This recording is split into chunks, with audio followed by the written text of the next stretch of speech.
បាទសូមជំរាបសួរអ្នកនរគ្នាបាទចឹងនៅក្នុងថ្ងៃនេះគឺខ្ញុំនឹងមកបង្ហាញអំពីមេរៀនទី1គឺយើងនឹងមកស្គាល់អំពីការបង្កើតនិងការរក្សាទុកឯកសារហើយនឹង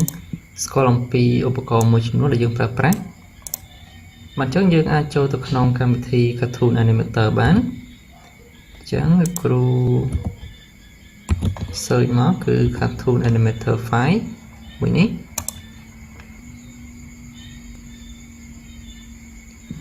បាទចឹងនៅតនេះយើងចុចបិទមក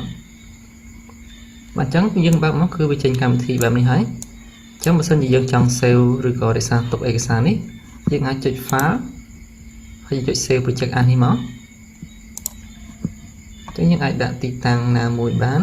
ទោះថាគ្រូដាក់នៅក្នុង 3D អាចបង្កើតជា folder ថ្មីបានលោកគ្រូចុច Ctrl Shift N ចឹងអាចថាមេរៀនទី1បែបនេះចុះតោះនេះគឺយើងដាក់ឈ្មោះទៅលេខសាររបស់យើងចឹងលោកគ្រូដាក់លេខ1គ្រាន់តែជាឧទាហរណ៍ទេអាចដាក់អីក៏បានដែរអូខេអញ្ចឹងគឺយើងបានរក្សាទុករួចហើយចឹងដល់ពេលដែលយើងបិទគឺយើងអាចបើកវាមកឡើងវិញបានចឹងអាចចុចsearch វាម្ដងទៀតមក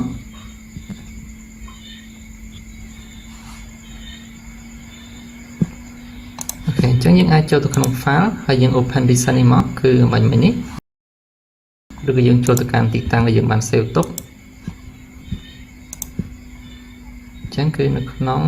មេរៀនទី1នេះយើងអាចទាញវាមកដាក់នៅពីលើនេះក៏បានដែរអូខេអញ្ចឹងគឺរួចរាល់ចឹងបន្ទាប់ពីនេះគឺយើងអាចទៅស្គាល់អំពី tool មួយចំនួនយើងមាន camera យើងមាន selection ប៉ុន្តែមុននឹងប្រើប្រាស់ទៅលើ tool ទាំងពីរនេះយើងអាចទាញអីមួយដាក់ចូលទៅក្នុងប្លុករបស់យើងនេះយើងអាចចូលទៅក្នុង content មិនចឹងក្នុងនេះគឺវាមានជាលក្ខណៈប្រភេទប្លង់ប្រភេទតួអង្គផ្សេងៗដែលយើងអាចប្រើប្រាស់បានអញ្ចឹងយើងអាចចូលទៅក្នុង scene នេះបានចឹងថ្ងៃនេះគឺជា scene ដែលវាជា template ស្រាប់ៗដែលមានជាមួយកម្មវិធីយើងអាចទាញប្លង់ណាមួយមកដាក់មកឧទាហរណ៍ថាលោកគ្រូទាញដាក់ animated bit នេះអូខេយើងអាចមើលបានអញ្ចឹង tool ដំបូងដែលយើងនឹងប្រើប្រាស់ជាច្រើននៅក្នុងការធ្វើទៅលើ Cartoon Animator នេះអញ្ចឹងទី1គឺ tool camera អញ្ចឹងគឺ1 2 3 4នេះជាដំបូងគឺយើងប្រើទៅលើ tool ពង្រីកបង្រួមនេះយើងចុចលើនេះមកយើងអាចទាញពង្រីកវាបែបនេះបានយើង zoom មើលជិតឬក៏ឆ្ងាយឬក៏យើងអាចប្រើ shortcut គឺចុច Alt ហើយយើង scroll ទៅលើមកកណ្ដាលនេះមកវាចេញមកបែបនេះទូចធំបែបនេះឬក៏យើងចុច Alt Shift ហើយយើង scroll មកគឺវាតូចធំលឿនបែបនេះគឺលឿនពលឿនការងាររបស់យើងបើយើងចុចតែ Alt ទេគឺវាយឺតបែបនេះមួយទៀតត្រង់មួយនេះគឺកាមេរ៉ា pan នេះគឺយើងអាចទាញទៅលើកាមេរ៉ារបស់យើងគិតទៅឆ្វេងឬក៏ទៅស្ដាំបែបនេះឬក៏យើងអាចប្រើ shortcut គឺចុច Alt ទៅ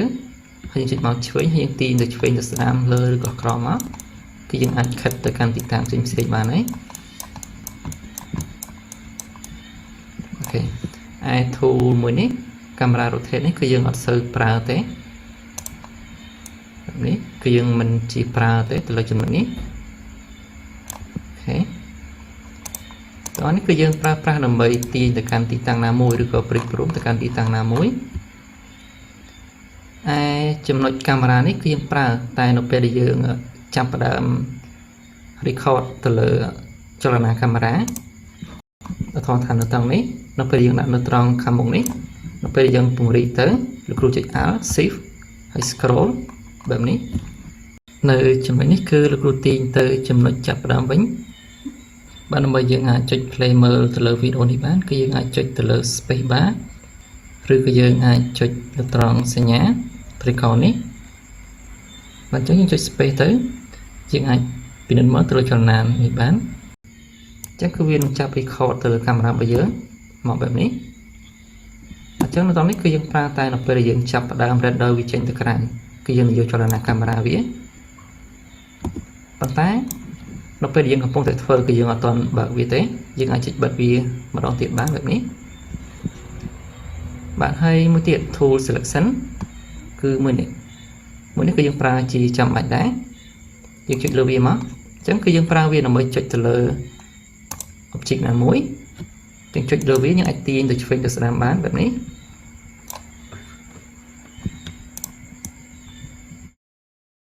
នៅតនេះដែរគឺយើងត្រូវដាក់ចំណុចនេះគឺនៅចំណុចចាប់ផ្ដើមបើយើងដាក់វានៅខាងមុខបែបនេះគឺវានឹងធ្វើចលនាឧទាហរណ៍ថាលោកទាញវាមកបែបនេះអញ្ចឹងគឺវានឹងធ្វើចលនាចាប់ពីចំណុចចាប់ផ្ដើមមកកាន់ចំណុចនេះអូខេអញ្ចឹងលោកគ្រូនឹងដកចលនានេះចេញវិញលោកគ្រូចុចមកស្ដាំលើរូបនេះហើយចុច remove object animation បាទគឺបែបនេះអញ្ចឹងនៅតនេះគឺយើងបានស្គាល់ហើយទៅលើ tool camera នៅខាងលើហើយនឹង tool selection គឺនៅខាងលើនេះដើម្បីចាប់ទាញទៅលើ object ណាមួយឬក៏ដែលយើងហៅថា prompt ទាំងនេះបាទនឹងជាចុងក្រោយនៅពេលដែលយើងចង់រក្សាទុកនៅអ្វីដែលយើងបានកែប្រែមុននេះអញ្ចឹងយើងអាចចុច control និងអក្សរ S បានឬក៏យើងអាចចុច file ហើយនឹង save project នេះបើអញ្ចឹងគឺវានឹង save ទុកឯកសារយើងនៅក្នុងទីតាំងដែលយើងបានកំណត់រួចហើយអញ្ចឹងយើងអាចបិទទៅលើកម្មវិធីនេះបានបាទអញ្ចឹងសម្រាប់វីដេអូនេះគឺលោកគ្រូនឹងបង្ហាញតែប៉ុណ្្នឹងទេសម្រាប់វីដេអូបន្តទៀតគឺលោកគ្រូនឹងបង្ហាញអំពីមុខងារនីមួយៗនៃចំណុចទាំងអស់នេះគឺផ្នែកនីមួយៗគឺយើងប្រើដើម្បីអីបាទអញ្ចឹងគឺយើងនឹងជួបគ្នានៅវីដេអូបន្តទៀតបាទសូមអរគុណ